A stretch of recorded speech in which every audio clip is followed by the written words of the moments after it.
Yeah. Good night. Good evening, everyone. Welcome to Key Roundtable. I'm your host, C-NOTESWORLD, and I got my host, Lady Sparkles, here with me tonight. What's up, Lady Sparkles? What's going on? Hey, how's everything? Everything is going good. Everything is going good. I see, yo, man, I'm looking at your numbers, and how's the music thing going? Yes, honey. I see your numbers rising. 800 views. Right. Some of the numbers of likes, but there's no thumbs down for the song. So Right. I'm loving it. That's And good. So I'm looking to do, I'm just right. real quick, I'm looking to do a virtual performance in mid-May. Maybe, I don't know, maybe 20th or the 27th. Those are the two days I have right now. And so I'm going to do a live performance with all my songs I have up into my new song. Because a lot of people didn't get a chance to know that that's really me singing those songs. Right. And they have like some of the other songs on mixed CDs and not knowing that that's me. Right. Okay. So I'm gonna do that, and then I'll take it from there after the performance. That sounds good. That sounds good. So that's something we're gonna be looking forward to for 2021. All right. Yes, and I can't wait to drop the other one down. Oh, I can't. Oh my goodness! But you keep doing what you're doing. You know what I'm saying? Like I say, definitely I got to give a shout out to DMX. Rest in peace, DMX, man. Want to give out shout out to his family as well. The Rough Riders. Hard Body back in the days. DMX, yes. I was close to DMX and them. Right. And even them. And when I tell you I used to ride with Rough Riders, I used to do tricks and stuff like that on the bike. I meant to put up the outfit I wore. Right. Tricks and stuff on the bikes. Okay. I still got the shoe. I do all of that. But for me, DMX is in a way better place because I know how it is to have something happen to you at a youth, and then it continues go on and on in your life without. It's you're fighting with yourself. You have to be very mentally and physically ready to fight. The demons. We all have them. Right. We all have to fight them, and then some people don't have that strength to do that. You know. And so he was always positive, very loving, very giving. No matter what, he was very giving. You know what I'm saying? And it was just that one particular thing he had to keep fighting with. And as much as he kept saying, "Why God?" and I guess God was like, "Listen, you know what? You had enough of your fights." Yeah, that's true.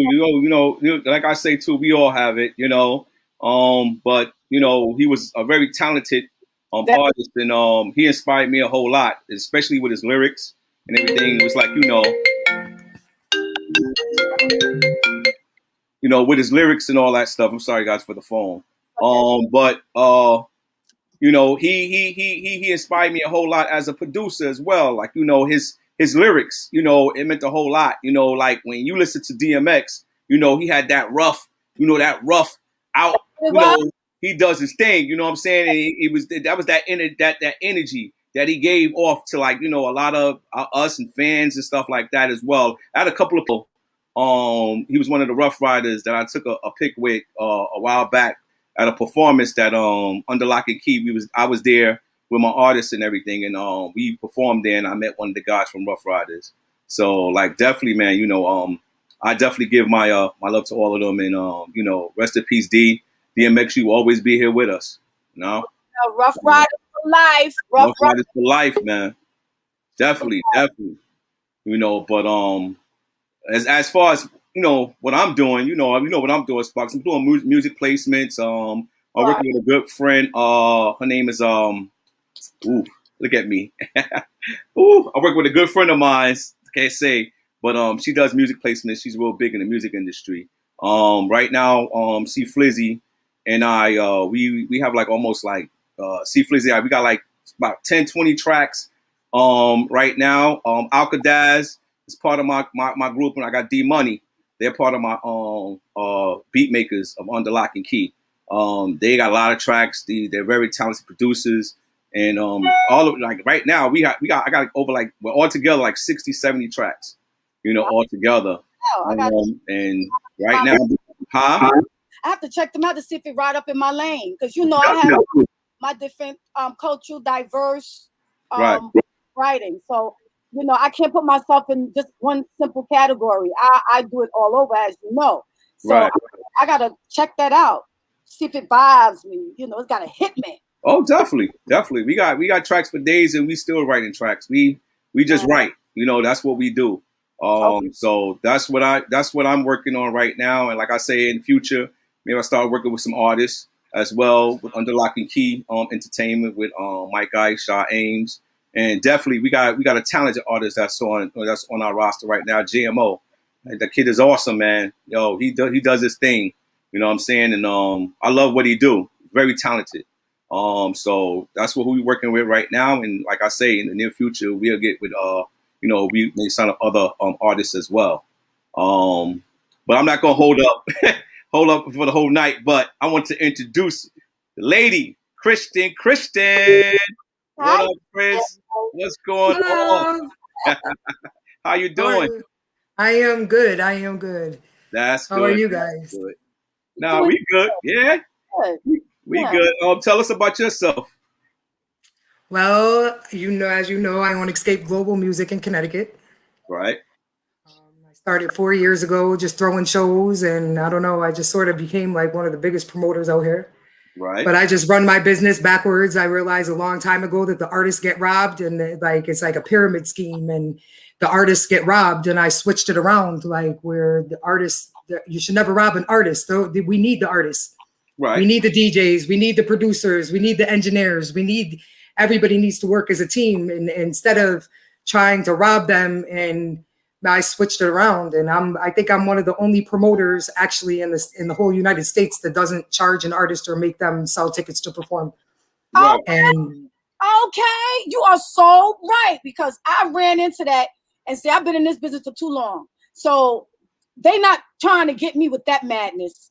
No, you get the people in and you support. That's our job. That's our job. A promoter needs a follower too. We need our own following. You can't expect an artist to go and sell tickets. They're not salesmen. If that was the case, they would go to Rent-A-Center and sell a sofa. You know? I mean, the only people I don't charge is the artist. I give them a stage, and I give them an opportunity to feel like a superstar for the night. And I just booked shows 2 weeks ago. I was going to throw 2 shows, but the venue hasn't hit me back. But I booked my shows within 12 hours. I already got an overflow. I got overflow lists to get in my shows, everything. So yeah, definitely. I've been to some of your shows, and your shows is awesome. You know what I'm saying? It's full. You know, she got a good DJ that's playing. She got artists that they go up there and they do their thing, man. It's talented artists. And this is in Connecticut, right, Chris? We doing in Connecticut. So and I'm organized. I run my show very militant. Like, I'm very organized. Like, the artists, and I understand a lot of these artists that I put on my stage, I gave them their first opportunity to ever perform. So they need guidance instead of screaming that they didn't bring anybody to a show. Like, sometimes some people just don't have anybody to bring to a show. But if the promoter has a following, I have 50 people at a show regardless. And I have never thrown a show with less than 50 people. My last show had 120, 130 people. I lost count. Right. So what are the different type of artists, genre of music? Is it all, or if it's just a certain type of genre of music that you would book or promote? I will work with any type of genre. Like, that doesn't bother me. Like, I love all different kinds of music. To be honest with you, I don't like today's hip hop music. I think that today's they ruined the culture. It's a disrespect to the hip hop culture. And I talked to Chris about this the other day, how I've gotten into it with some people about everybody has ghostwriters.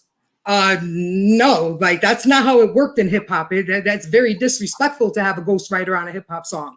Hip hop is poetry. It's supposed to be unique, and it's supposed to be diverse, something different, something that actually comes from a real place. And I just don't pay attention to the stuff that they promote, sex and drugs and guns and violence. So I don't listen to it. I still listen to Usher.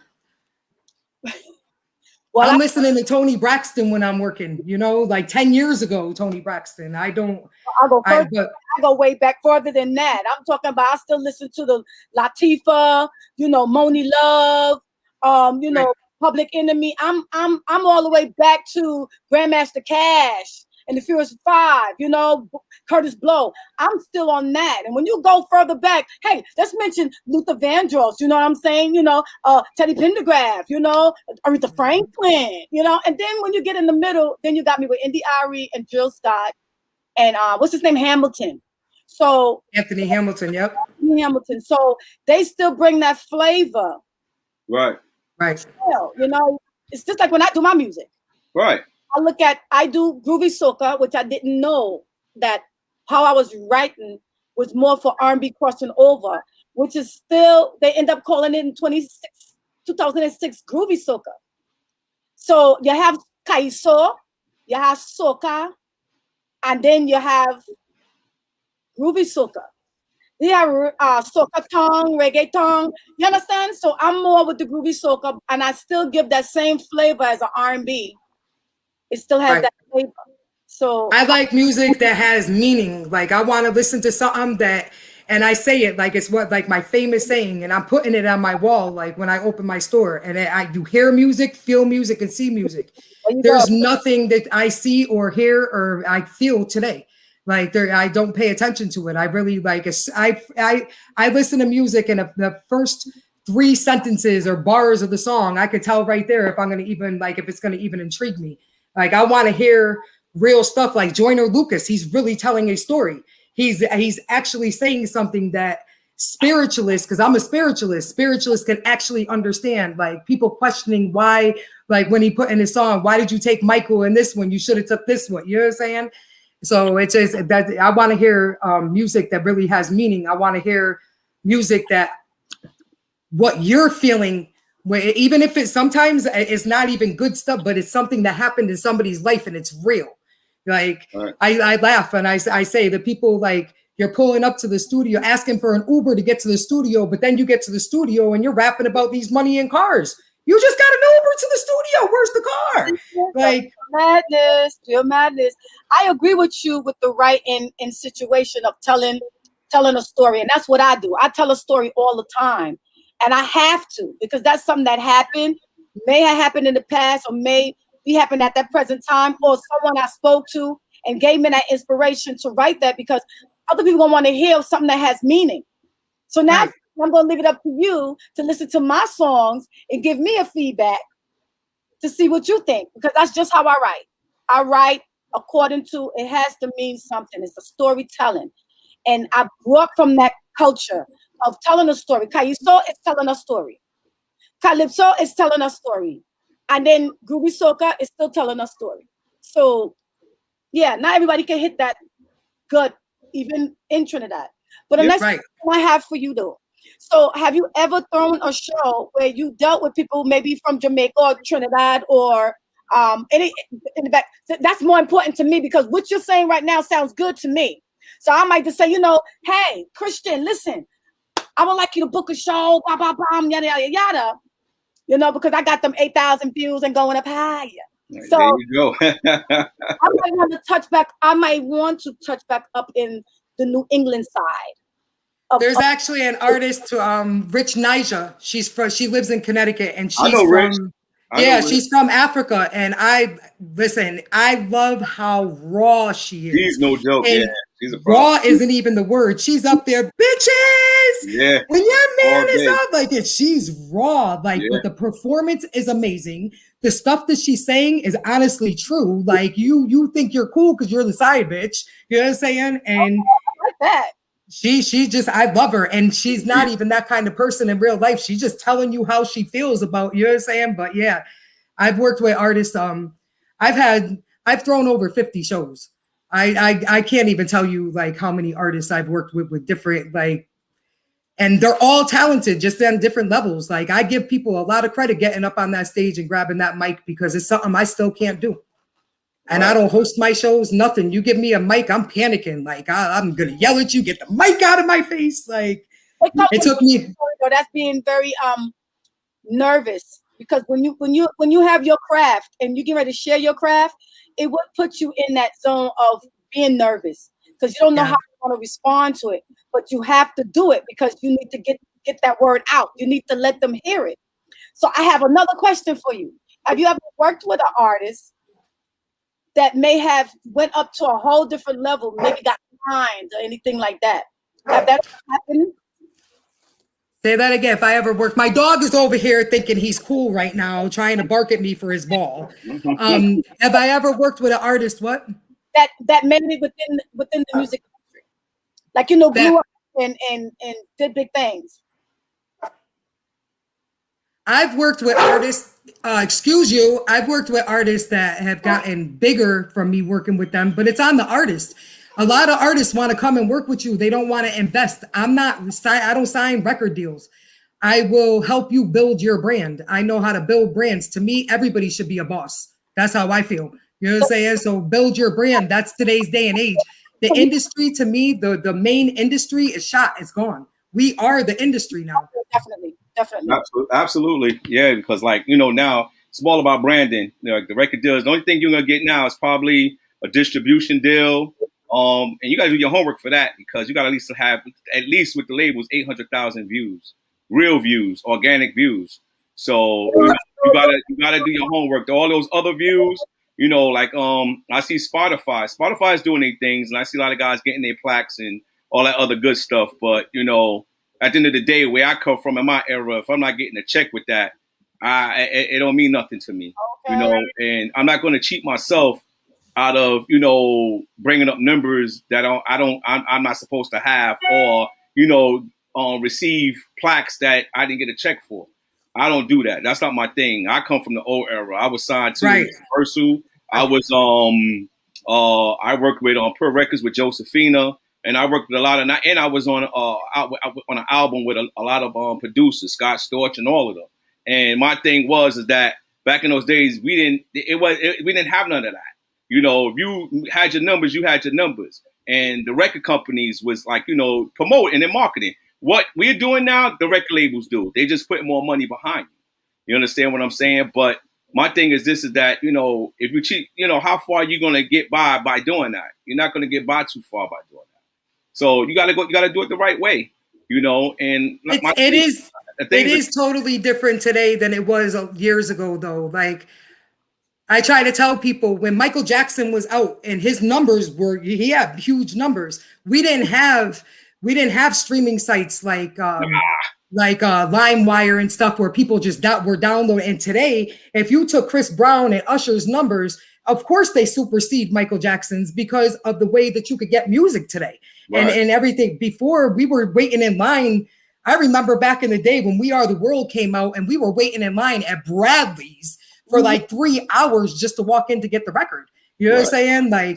And that's how they did numbers, how many records they sold. Today, they can't calculate how many numbers somebody actually gets, because I could go take your YouTube video right now and download that right into my phone as an MP3. Right. And you would never know.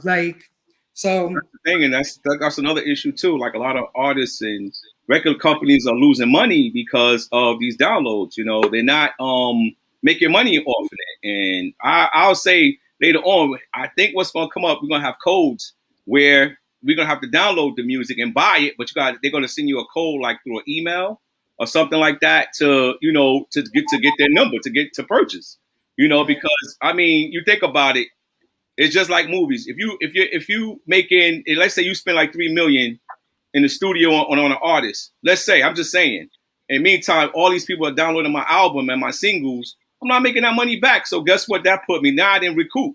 So what happens to me in the record business? I mean, the music business. Now I owe the record label money.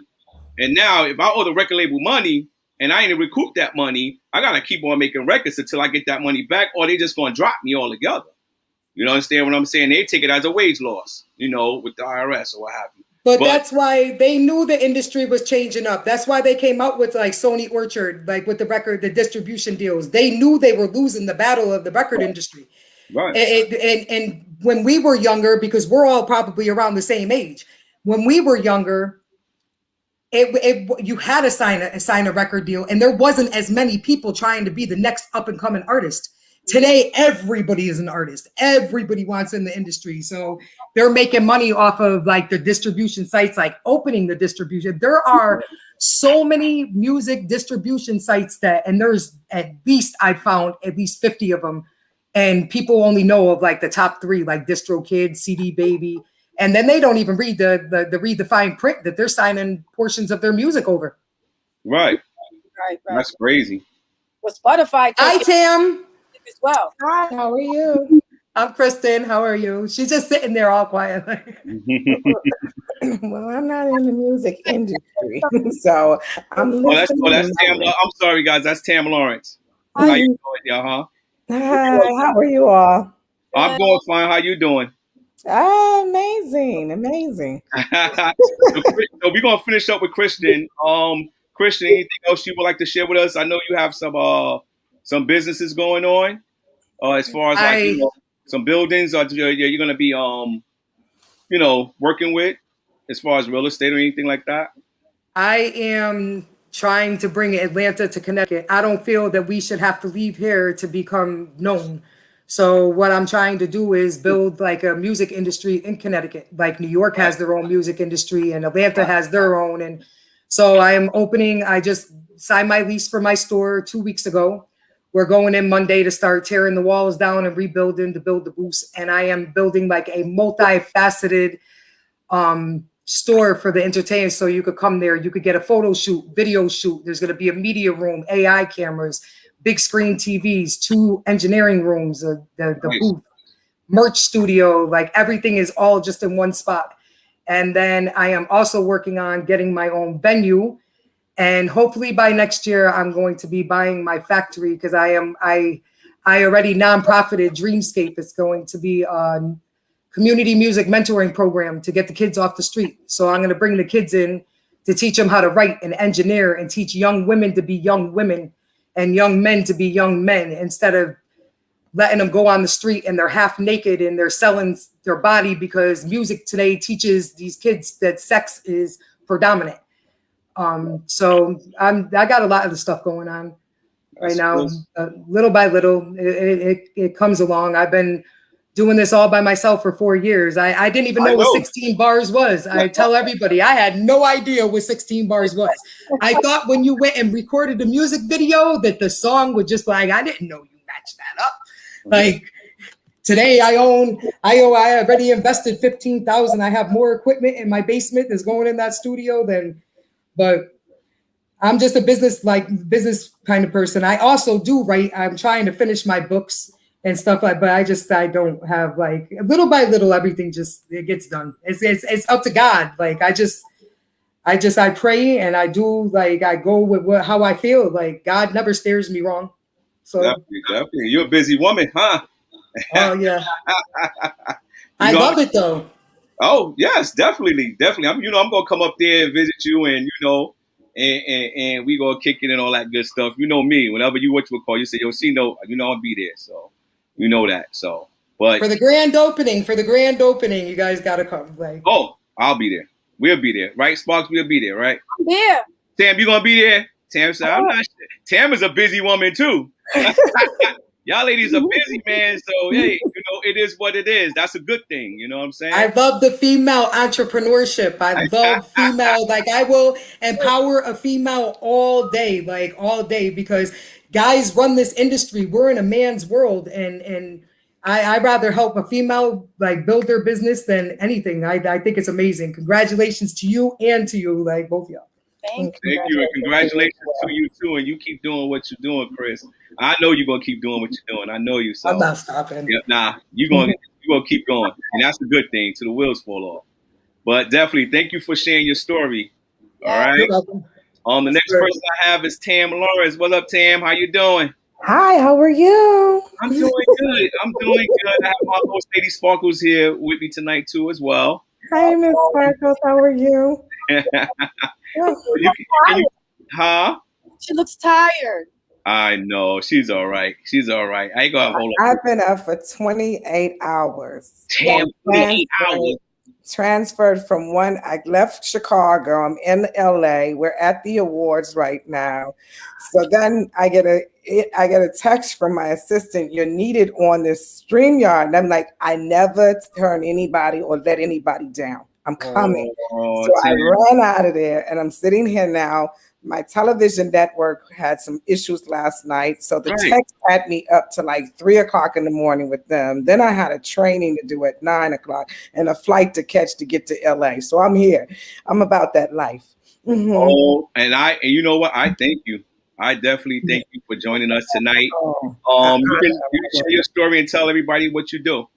Oh my gosh. So 15 years ago, I started out as a publicist. Prior to a publicist, I was a stand-up comedian. I toured around the country with Jamie Foxx and some more. After leaving college, I decided that comedy was no longer a joke for me, and I needed some money to secure the bag. So I just, I was like, I got to jump into this business thing. And I was raised in the Nation of Islam. So I was always about entrepreneurship. My father was a Pan-Africanist and my mother as well. So archiving our stories along my way as a celebrity publicist had became the truth for me. So I decided to launch Exposure Magazine. Exposure Magazine is now at 87,000 subscribers around the country. Chicago is my biggest leading market because it is my home. It is my hometown. I love my people. And at the end of the day, we went on 2 years ago to start Exposure TV Network. And now I'm in 160 million households in 128 countries. So I'm going to continue to keep growing this media empire. I believe that television is about telling the vision and telling our stories, and we have to tell our stories. It is so important for us to get it out there and to also know that the media has the most power. There's so much power in the media. Media has the ability to make the innocent guilty and the guilty innocent.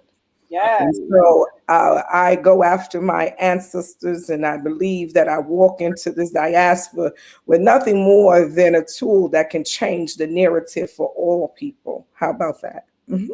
Amen. Amen.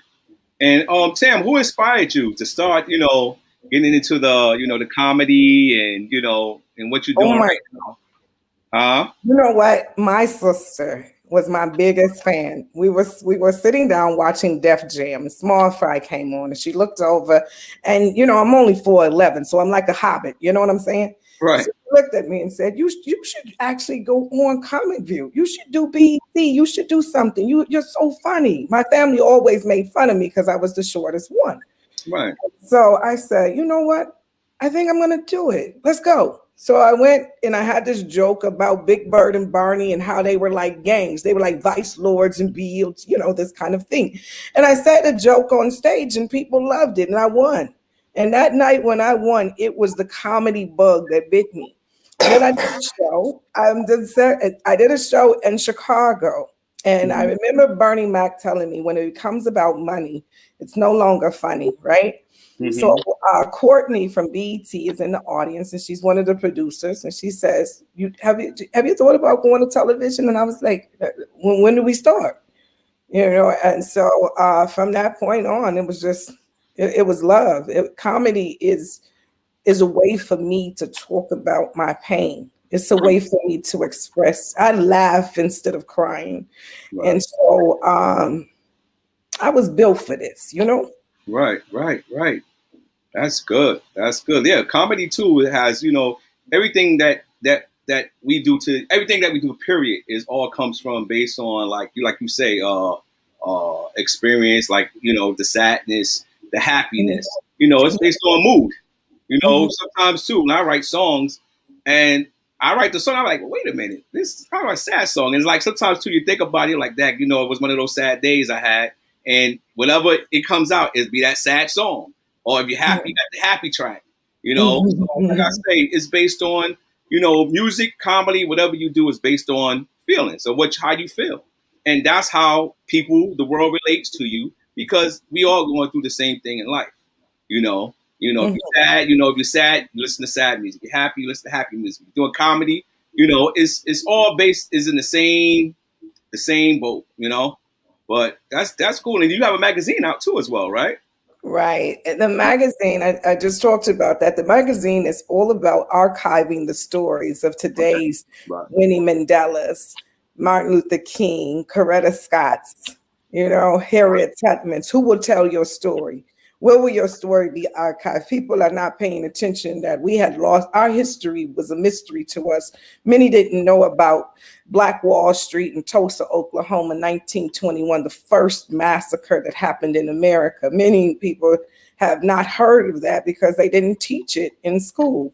Right. And so one of the things that my parents taught us about was the Egyptian, and that the fact that when they captured people from Africa, they didn't take slaves from Africa. They took kings and queens and doctors and lawyers and midwives and things of that nature. We have to change the narrative. In order to do that, we must archive our stories. I remember reading on the cave in college. I took communication, and then in Kent, I took journalism, and they would show us these Pyrex and things that happened in the BCs and things of that nature. That was to tell us the story when they wrote on those caves. Today, I don't think that Black America or minorities in America are paying attention that our story is being written by what the Fox 6 News is saying, CNN, NBC, ABC, BET, and Bravo for women who are watching Atlanta Housewives. That is not my story. Right. So I agree 100%. I think it's so sad how the media take stuff and they make it their own. And we, many people, we all come from a culture. Like, we all come from different, unique, beautiful places in the world, and they took it. It's so, society is so easily influenced by lies. And then when you tell them the truth, like you're telling them, and they won't believe it either. It's. I think that people should know real, true history and where we really come from. And like you said, the kings and queens, they went after even my family. I did my family, my DNA with Ancestry, and then I did my family tree, and going back like 15, 16 great grandfathers, I'm related to, I'm King James the Fourth's like great granddaughter. You know what I'm saying? Like, we all come from somewhere, and we all link back to our culture from our countries. I think that's beautiful. I think that's amazing. Right. Definitely. Yes. So that's good. Black media is under attack right now, and we are losing. And I do stand with Byron Allen and Roland Martin to continue the fight, because $150 billion in government and corporate spending is put out every year. Only 1% of that in 5 years have African-American media outlets seen at least $1 of that $150 billion that the government and corporate spend in ad buys. Without that, we are unable to rise to the occasion of Viacom, Clear Channel, to create our own space. And so in doing so, in 2019, I decided to liquidate and sell a house. I said, I'm going to sell the house and I'm going to create my own situation. I don't wait on nobody. Power is taken, not given. So we decided to launch Exposure Network TV. It's now on all of your mobile devices. It's on all of your smart TV devices. I'm now looking at cable channels to buy, and we're going to continue to keep on thriving in the marketplace until we capitalize on this situation to ensure that there is a space that allow us to create what we want to create. It's a no holds bar, no judgment zone when it comes to creating content on Exposure. So you don't get a kickback. You also learn that you have the right. So I founded the Black Media Conference in 2017. And with that, we changed it because we wanted to add on Latinos and everyone else and Hispanics to the nation, because we believe in people of color, right? So Be in Color Media is now the name of the foundation. We are going to be at Black Wall Street, May 26th to June 1st during the memorial. The 100-year anniversary was the 100-year memorial, not an anniversary when it comes to people who have been murdered. And so that is going on this year. And this year we will be meeting in Tulsa, Oklahoma to continue the journey, because this is a movement and it's the advancement of making sure that our story is told and heard properly and that our children have a bridge to cross. When I started, and not forgotten. It needs to not be forgotten, because we didn't have a bridge to cross when I started. I called Black Enterprise. I called on Essence. Essence at the time was owned by Time magazine. People don't know that Essence wasn't always owned by a Black-owned individual. It was owned by Time. I called on other minority platforms to find out that there was only an upper white class that was handling it, and it was a white male handling those publications and media outlets. So there was no way for me to be able to figure it out. I literally tanked my self-directed IRA. One time I thought I was going to end up sleeping in my car, but my dream would never stop. I thought that it's important for us to do this for our children.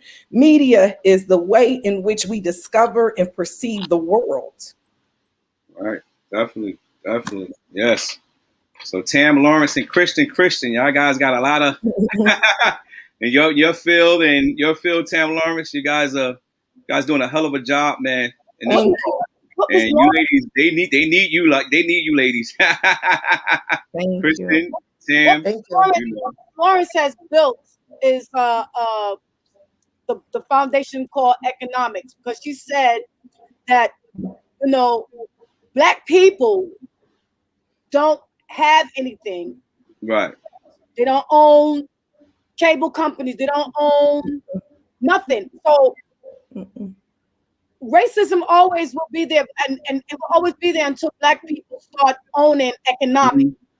It's a levels to this. It's economic. It goes to politics. It goes to the court system, the media, and then education. We're going to have education after our Black kids that they went to go to get an education and come out to go and work for who? Right. Find no work, right? So people always ask, well, why you don't like to vote? We're voting. Vote for what? Thank you. We're voting. You got voting spots. For what? They rig it anyway. They're already they already there. They're all rigged anyway. It's levels. And when I start preaching it, then they probably will hate me, but then they'll be like, you know what, she's telling the truth. What good is it to go and vote when you don't even have economic? Lady Sparks, if I can interject right there. Thank you so much, my sister. But I am also a registered state lobbyist in Wisconsin. So if they ever want to look for me, it's T. Uganda Lawrence. Uganda, like the country of Africa. Look me up. At the end of the day, the reason why I got into politics is because either we get in. See, we are in a monarchy in which you will never understand. And you will always be homeless in this monarchy. This is an Elizabethan, Viking, conquer and divide, capitalism. All of these things it does not center with you, or it doesn't resonate with your spirit and your soul. So you're going to always be homeless here.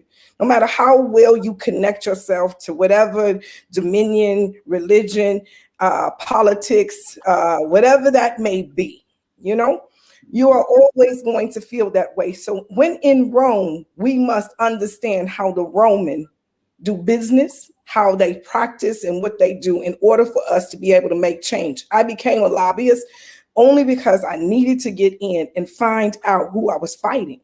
Who am I fighting with? And then I need to find out what their desires are. Right. So sometimes we have to also understand that King gave us King, before he passed in his last speech, King said, I believe I led my people into a burning building. And if we were listening to understand and not to respond, we would have gotten the message. He was saying to us that whole assimilation and wanting to sit at the same table was far too soon. We needed time to figure out who we were as a disenfranchised people. We were too busy saying, I want straight here. I want to sit at the table with them. I want to eat at their lunch counters. And you forgot about our movie theaters. You forgot about our restaurants. We started to throw away who we were as a people and stop loving ourselves. But then if we want to go biblical and you take it to the Christianity or to King James Version of the Bible, and I can also take you to the Quran. But I do believe that God said, put no graven image before me. And when we put white men before ourselves as the idol and as that image, our people have failed. And so, and to those who are called by his name, return. Only then will God heal the land. And so we're going to always feel uncomfortable in a space that we are not from, that we did not develop. It is not in our, it's not in our diaspora to get comfortable right now. The chemistry is not right. You understand what I'm saying? We're talking to lower frequency people, but yet we are one of the divine. And so we have to always remember the nature innately in which we came to this world. Right.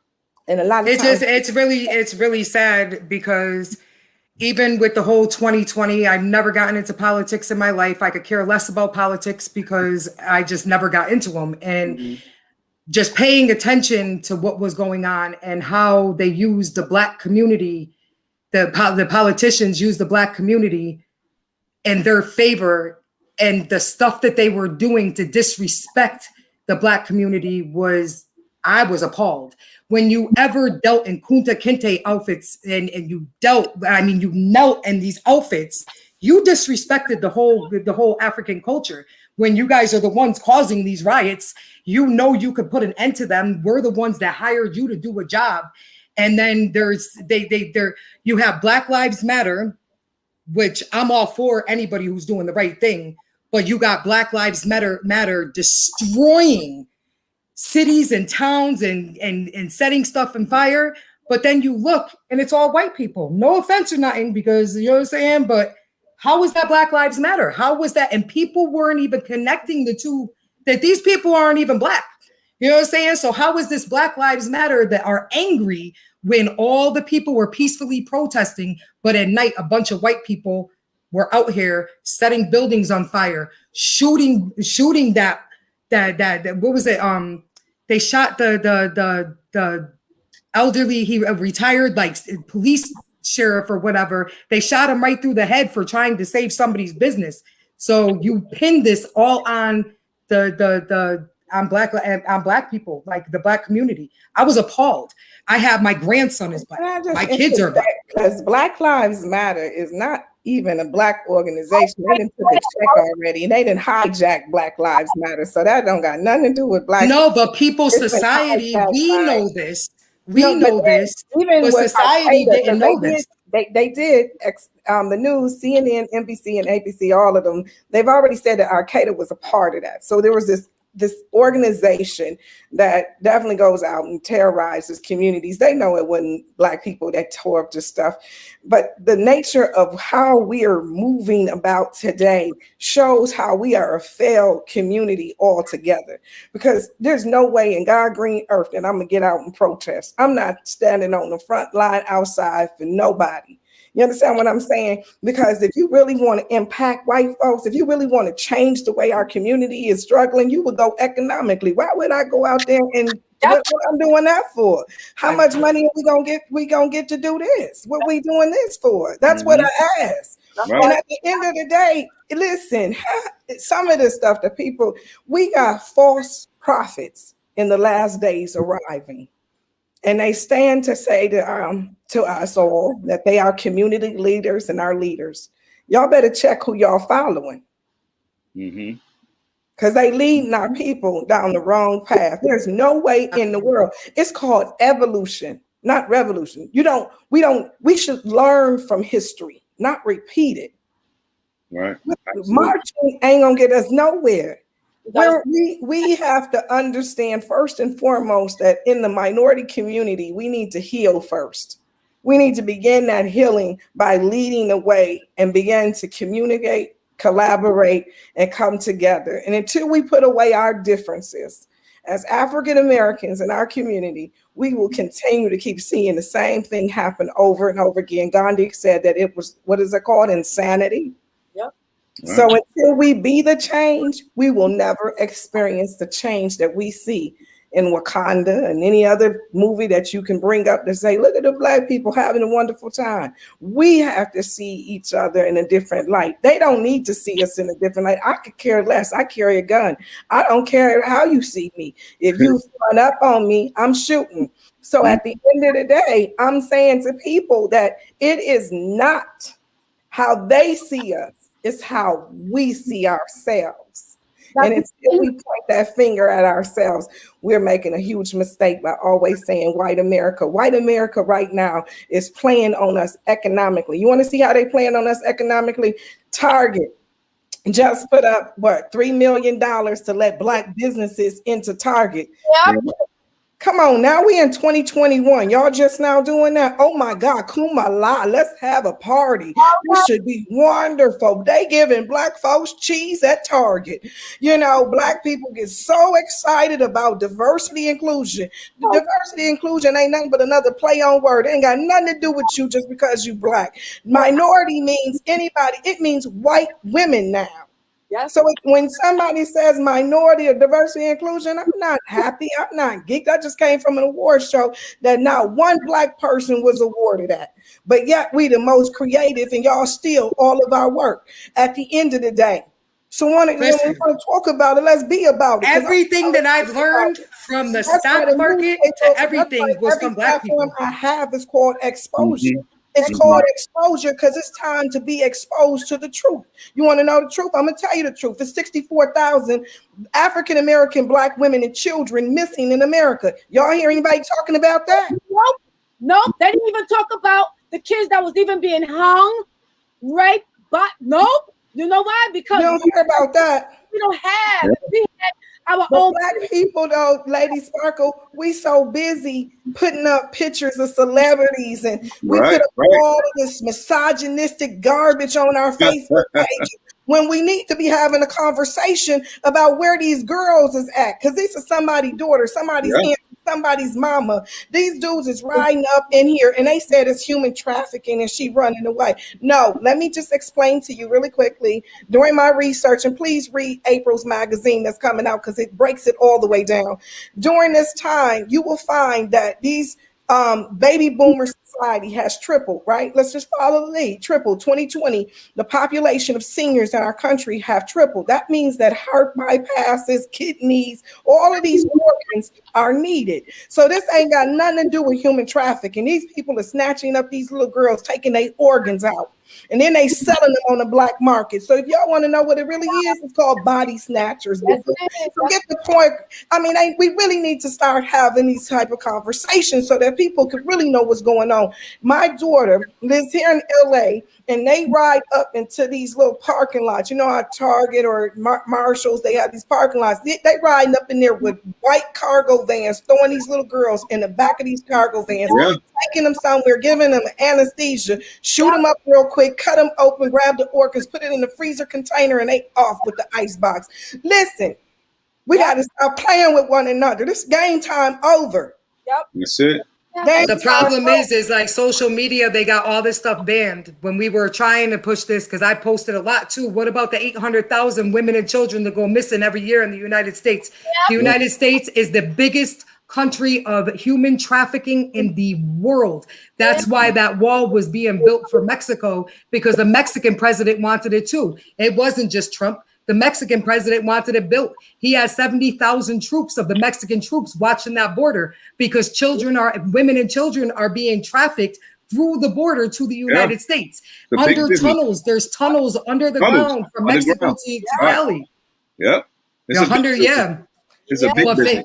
But they banned us. They as soon as we post something, they shut us down. They put us in Facebook jail, Instagram jail, Twitter jail. It's like they stopped our voice because the truth was really coming out. It was coming out. The truth was really coming out. They don't want the truth to come out. They don't want people to know that they really do what we know that they do. Like there's something called the regular web, the deep web, and the dark web.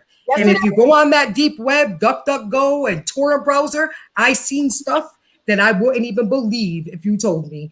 And it's sickening. Sickening. Like, but the media, they banned it. They don't want the society to know the truth. But what I was saying, no, Kristen, just because they can control. See, that's why we got to make sure that we control some form of media so that the message continues to keep going. Mark Zuckerberg don't control nothing when it comes to my mouth. I'll find another way. I'll make a newspaper. I'll print a newspaper. I'll print a magazine. What I need, I'm going to get the word out there for human trafficking. For the last 10 years, I've been running a program called Excel. So I can tell you from just experience, I came from that world. For 2 years, I was in that world.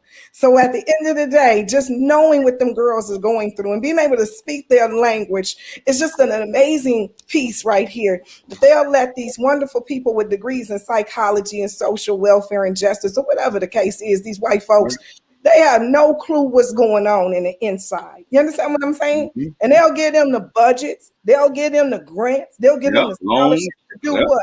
It's called data mining. They ain't gonna do nothing but some data mining, some statistics, and they don't know how to go in and go get nobody. So if we don't decide that, hey, listen, link up, I'll tell you, link up, let's go, and then let's do this and put 10 toes down. A lot of conversations are being had, but a lot of action is lacking. Right, taken, exactly. I am so yeah, it's true. It's true. Is trafficking is a big money thing, and like you say too, they put a lot of things behind under the table, and they don't want us to know what's going on because like I say, it blocks from what they're doing. They know what they're doing is wrong, but this is the world we live in. Who's really wrong? Are we more wrong for not allowing them to do it? Because as a society, we are the mass force. They segregate us and they divide us to keep us divided because together we're the most powerful. So as long as they keep us divided, where are we going to get to? It does need to stop. There is no them. There is no them. That's the secret. Right. The secret is there is no them. It's a we that got things messed up. So if we stop with the racism, if we stop with the indifferences, if we stop with the disenfranchised communities, if we stop for a minute and just have this conversation, not just do that, but say, okay, what's the agenda? Right. Right. Tell me what the agenda is, because I don't go to meetings that don't have an agenda. Right. Right. So at the end of the day, if we could put down when we meet, and I'll see y'all in Tulsa. Okay. When we meet again, I'll see you in the next city. Whatever the case is, we have to stop saying they, because there is no they. Jim Crow has been so saturated in our heads that you don't even have to put a Jim Crow program together because you already programmed. Right, right. There is no they. That's the secret. Right. You're 100% right. I agree. I tell you. Racism is a team sport. Yeah, yeah. Most definitely. Like I say, it's sad, but this is the world we live in, and we have to. The more we put out, and I'm glad you guys like Tam, Chris, y'all, Sparkles. We just got to put the word out, like you say. We got to put it out there and keep going with it, and keep going. Someone when they will listen, But like I say, this the world is crazy. It's sad, man. That's what I can say. Chris, never forget that the Bible said that many are called, but few are chosen. Yep. And we're in a spiritual war. If you could really see the weaponry that's being used right now, you'd be running. You think Corona is something? If you could see what we see, the spiritual war that's out here, it's a battle between good and evil. Under your bed, you'd be ducking bullets right now. So we have to understand or understand that in a time like this, there will be casualties. There's never going to be a war that people don't die in. Right. So some people are not going to listen. But you can't help everybody. Everybody not going. Nope. Right. Absolutely. It is those of some people, they vibrate on a different frequency. Mm-hmm. All the time. Absolutely. And they came here as a casualty, darling. Absolutely. So where there are leaders like yourself, like KRISTEN and Lady Sparkle, who have decided to put together such an amazing forum as tonight. Right. Continue to keep pushing. But that message, you drop some knowledge. You drop wisdom, you drop keys so somebody can pick it up and open up a door of their mind. People are living in the prison of their mind right now. Yes, it is. Our job is to visit them. I didn't say stay and give them canteen. Okay. Just go and visit and give them a word. Now, if they pick it up, wonderful. If not, then you keep it moving. Because real soldiers, we gonna make it through this thing. Absolutely. Absolutely, guys. Ms. Tam Lawrence, thank you for your story. Yes, it was amazing meeting you. You're amazing. Yes. Thank you so much. Thank Love y'all. Assalamu alaikum, my brothers and sisters. You too now. You take it easy and get some rest. All right. We'll see you soon. All right now. All right, guys. So I would like to thank great story, KRISTEN. Great story, Tam. You got 6 minutes, Christopher. Look at her. You heard her. What, you have some more to say, KRISTEN? You want something else you can share? No, I want to talk to Miss Sparkle over here. Like, where are you at? Are you in New York? Are you in New York? I am in New York and as well as Connecticut, but I'm closer to the Bronx. Okay. Yeah. Because if you want to throw something, just let me know. Like, I definitely will, KRISTEN. Trust me. Why Miss Tam was talking, Miss Lawrence. You know, my mind was, because, you know, I got them 8,000 views and it's like, I don't even know what it is right now. I go to sleep and wake back up and I'm like, what? You know, I keep an eye on it like a hawk, you know? Okay. So I really, definitely, KRISTEN, I would love to get up with you and you can help out. I mean, maybe you may be able to help out with the future performance, you know? Oh, KRISTEN is good. She's awesome. So listen, I'm planning all that out now. So if you could talk. If you need any help, just listen, add me on Facebook. You can always message me. I'm down. I'd love to work. As long as we're working, we're working. Like, that's how I am. I'm always working. Sometimes C-NOTE be laughing at me, but I'm like, he laughs at me too. You know what? The burn is real, and to have another female, it makes me feel good because you hear what you said. You need any help, I'm there for you. I'd rather that than me having to beg, but I don't do those things. Once I see that the person is not stepping up to the plate, I walk away. I'm quiet. But you see what you did? That shows me that you're down, and what you do, I would love to have you a part of half of my team to make this happen. You know what I'm saying? So when you did that, I was like, oh wow. Whatever I could do to support, I'm down. Like, I'm down. I want to, honestly, I want to see everybody make it. I want to help. I know, like, if it wasn't for people like C-NOTE and some other people, like, throughout these years, I wouldn't be where I am today. You know what I'm saying? But you got to find them genuine ones. And I'm genuine. I don't need your money. Money to me is the root of all evil. That's a devil. We just needed to survive. I will always tell Chris, I said, KRISTEN, why are these guys not paying such and such? She said, listen, C-NOTE, don't start that. Yo, they got, I don't charge them. They come in, they do their performance, yada, yada. I said, you know what, Chris? All right, you're right. You're right. But how did I become the biggest promoter in Connecticut doing that? How do I still have the biggest shows? I just had somebody from California comment under my post talking about I'm the reason why that I don't know nothing about this business. I'm the reason why the industry's failing. No, maybe you're the reason why your business is failing because I'm very successful. Right. And another thing too, like I say too, with KRISTEN, that I like about KRISTEN is like she has a good heart.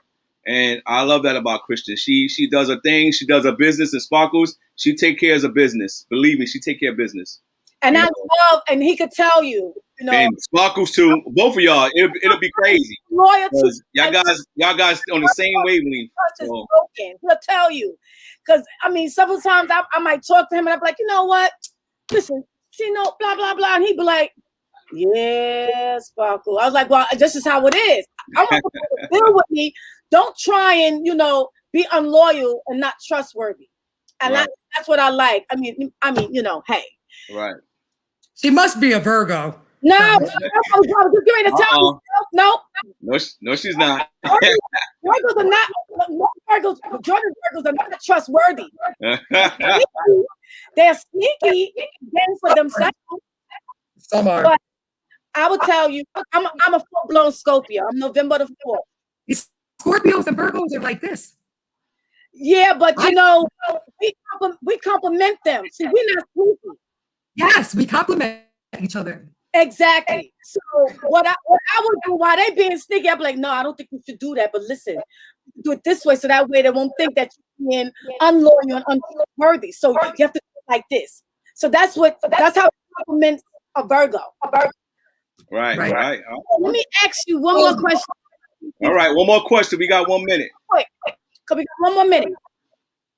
What can you bring to me as far as what I already heard, as me 8,000 views. And it might be even more now. It might be 9,000 right now, but that's what I didn't hear. It froze a little when you said that. What can I what? Yeah, because we getting ready to go off. But we'll talk. Yeah, just inbox me. Inbox me. I can help you with whatever you need help with. And congratulations on them views. Honestly, that's a huge accomplishment. I know you're excited. I would be too. Within 1 month. Within 1 month. And I'm gonna tag you in the brand new song. Yeah, I want to hear it. Definitely. I want to hear it. All right, guys. Push it on all my pages. All right. All right. No, hold on, KRISTEN. Wait a minute. Hold on. I would like to thank you. I would like to thank you for coming on tonight and sharing your story. Anytime. Lady Sparkles.